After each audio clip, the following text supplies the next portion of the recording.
बिस्मिल्लाहिर्रहमानिर्रहीम। गाइस, आज हम क्लास 9 के चैप्टर नंबर 3 जिसका नाम है periodic table and periodicity of properties, आज हम इस चैप्टर को शुरू करने वाले हैं। इस चैप्टर में हम पीरियाडिक टेबल और इसकी प्रॉपर्टीज़ पर बात करेंगे। ये पीरियाडिक टेबल हमें बताता है कि एलिमेंट्स को किस तरतीब से रखा गया है और इनकी प्रॉपर्टीज़ किस तरह बदलती है। ये केमिस्ट्री में एक बुनियादी मौजू है जिससे हम समझ सकेंगे कि एलिमेंट्स आपस में किस तरह डिफरेंट या सिमिलर होते हैं। आइए देखते हैं कि इस पीरियडिक टेबल ने केमिस्ट्री में क्या किरदार अदा किया है। अर्ली एजेस में जो था 9 एलिमेंट ये डिस्कवर हुए थे, ठीक है। फिर धीरे धीरे जो है 19th सेंचुरी के एंड तक 63 एलिमेंट्स टोटल ये डिस्कवर्ड हुए, ठीक है। अब इन एलिमेंट्स को एक तरतीब देनी थी, एक अरेंजमेंट देनी थी। ये इस वजह से क्योंकि हर एक एलिमेंट की डिफरेंट प्रॉपर्टी है, तो इस वजह से इसको अरेंजमेंट देनी थी, तरतीब देनी थी। तो इसके लिए डिफरेंट साइंटिस्ट आए और हर साइंटिस्ट ने अपना एफर्ट्स लगाए और अपना काम किया इस अरेंजमेंट के लिए, ठीक है। तो उन साइंटिस्ट में से पहले नंबर पर जो आया उसका नाम था, पहले नंबर पर जो आया जे डब्ल्यू डुब्रेनर। ये जे डब्ल्यू डुब्रेनर आया और इसने एक लॉ पेश किया और उस लॉ का नाम था लॉ ऑफ ट्राइएड्स, ठीक है। ये लॉ उसने पेश किया। इस लॉ में उन्होंने क्या किया, उन्होंने ये किया कि ये जो 63 एलिमेंट्स थे, ठीक है, इसको उसने 3 ग्रुप्स में अरेंज किया, ठीक है। 3 ग्रुप्स में उन्होंने इसको अरेंज किया इस तरह। और उन्होंने कहा, ठीक है, उन्होंने कहा कि ये जो टर्मिनल वाले एलिमेंट्स हैं फर्स्ट और जो 1 और 3, ये जो टर्मिनल वाले एलिमेंट्स हैं इसको अगर ऐड किया जाए, प्लस किया जाए, इनके एटॉमिक मासेस को अगर प्लस किया जाए, रिजल्ट में जो एटॉमिक मास आता है तो ये बराबर होगा, इक्वल होगा इस सेंट्रल एटम के, ठीक है। सेंट्रल एटम के एटॉमिक मास का बराबर होगा। किस तरह? लेट सपोज हमारे पास है लिथियम, एटॉमिक मास 7 है, सोडियम 23 है, पोटाशियम 39 है, ठीक है, एटॉमिक मास है। ये टर्मिनल एलिमेंट्स, इसका एटॉमिक मास को अगर ऐड किया जाए 7, इसका अगर एवरेज निकाला जाए, ठीक है, average divide by 2, 39 plus 7 46 divide by 2, 46 divide by 2, इसको डिवाइड किया जाए तो 23 आता है, ठीक है, 23। तो ये जो 23 है ये सेंट्रल एटम के एटॉमिक मास के बराबर है, ठीक है। उन्होंने ये कहा। ये लॉ कुछ देर तक चली, फिर इसके ड्रॉबैक्स आ गए। ड्रॉबैक्स ये आ गए कि ये लॉ जो है फ्यू एलिमेंट्स के लिए एप्लीकेबल है, ठीक है। तो इसी वजह से ये लॉ रद्द हुई, मनसूख हुई और दूसरा साइंटिस्ट आ गया। दूसरे साइंटिस्ट का नाम था, वो था न्यूलैंड आ गया, ठीक है। ये साइंटिस्ट है, न्यूलैंड आ गया। उन्होंने एक लॉ पेश की और उस लॉ का नाम था लॉ ऑफ ऑक्टेव्स, ठीक है। ये लॉ उन्होंने पेश की, law of octaves. Oct mean 8, ठीक है, नाम से ज़ाहिर होता है। उन्होंने क्या किया, उस वक्त के जो ये 63 एलिमेंट्स थे, ठीक है, वही 63 एलिमेंट्स थे। इन 63 एलिमेंट्स को उन्होंने अरेंज किया अकॉर्डिंग टू एटॉमिक मासेस, ठीक है, according to increasing atomic masses, ठीक है। एटॉमिक मास इंक्रीजिंग की बेस पर उन्होंने इसको अरेंज किया, ठीक है। उन्होंने कहा कि फर्स्ट एलिमेंट है और 7th एलिमेंट है, ठीक है, फर्स्ट और 7। जो 7 के बाद जो हर 8वां एलिमेंट आता है, हर 8वां एलिमेंट उसकी प्रॉपर्टी और फर्स्ट एलिमेंट की प्रॉपर्टी ये सेम होगी, ठीक है, हर 8वां एलिमेंट, ठीक है। सिर्फ ये वाला नहीं, अगर हम कंसिडर करें इसको फर्स्ट नंबर, ठीक है, इसको फर्स्ट नंबर कंसिडर करें 2 3 4 5 6 7 8, यहाँ पर 9, तो ये 8 नंबर और फर्स्ट नंबर के जो एलिमेंट है इसकी प्रॉपर्टी सेम होगी, ठीक है। उन्होंने ये कहा था। ठीक है।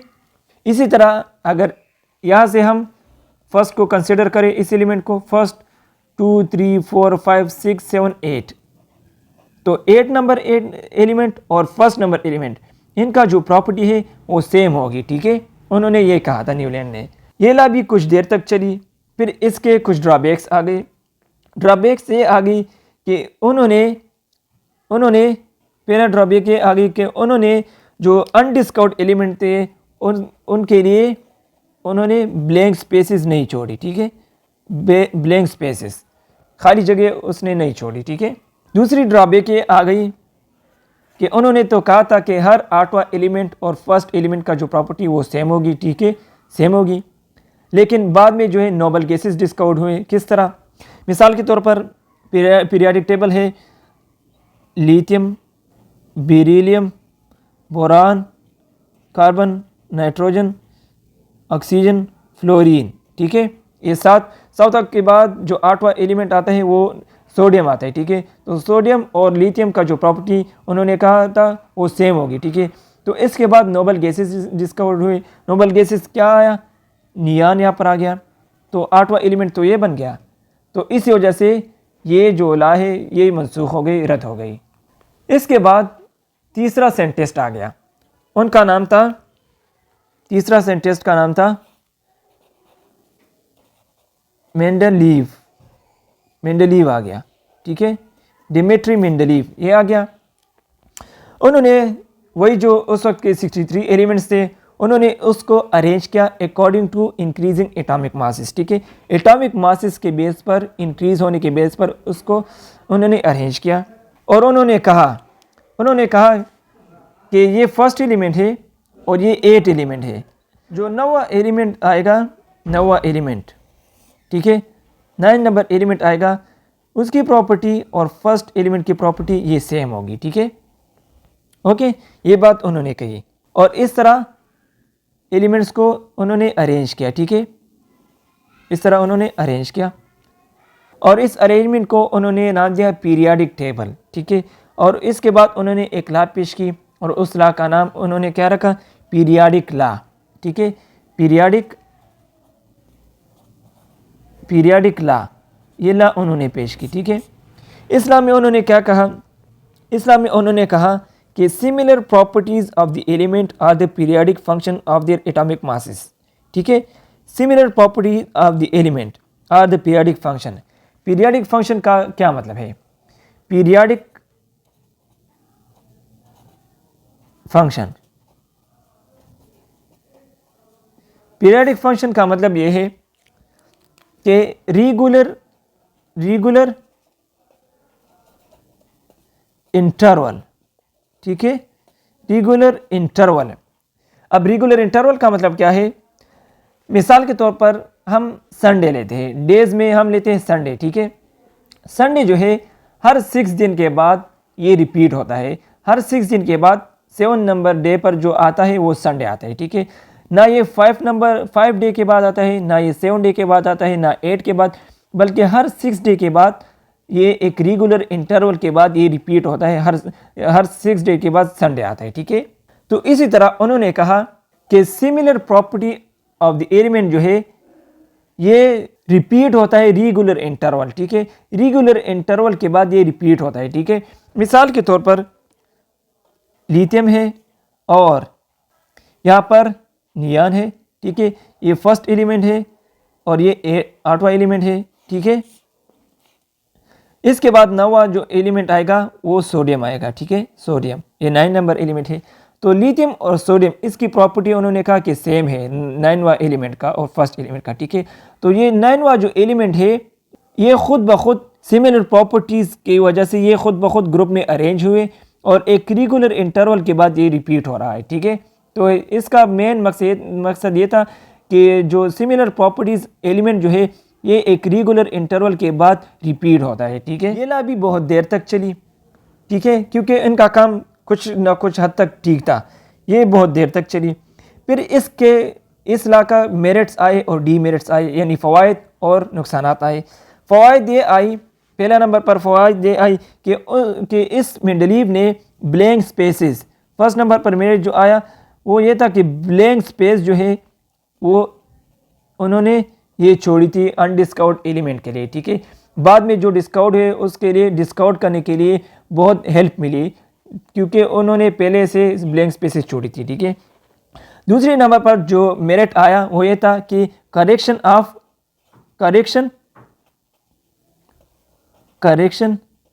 Of atomic masses. उन्होंने एटॉमिक मासेस में एक करेक्शन किया। किस तरह? उन्होंने इस तरह करेक्शन किया, मिसाल के तौर पर सेकंड पीरियड में आता है लिथियम, ठीक है, लिथियम आता है और ये फर्स्ट ग्रुप में आता है, ठीक है। सेकंड ग्रुप में आता है बेरिलियम इसके बाद, ठीक है।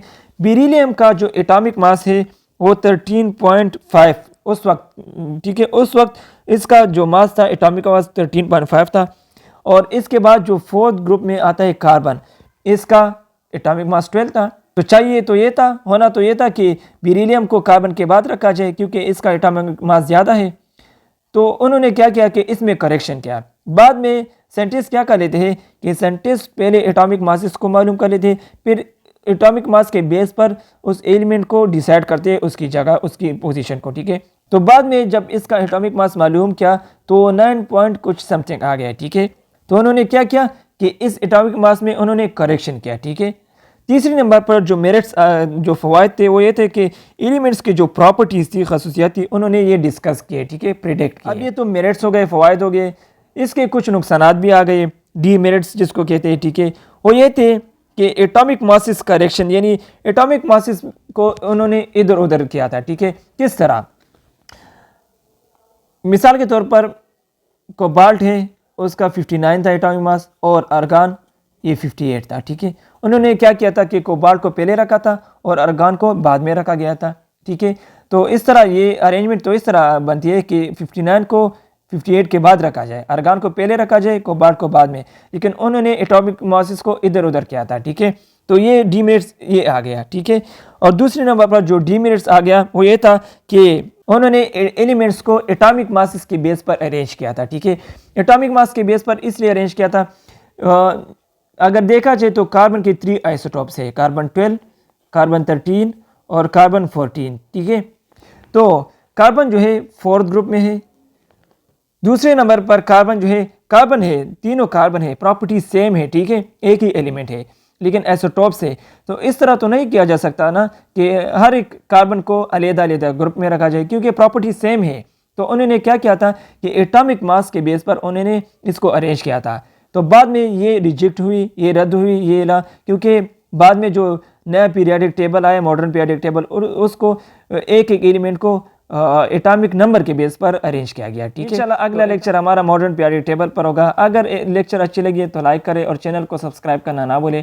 हमारे साथ रहिए, तब तक दीजिए इजाज़त। अल्लाह हाफिज़।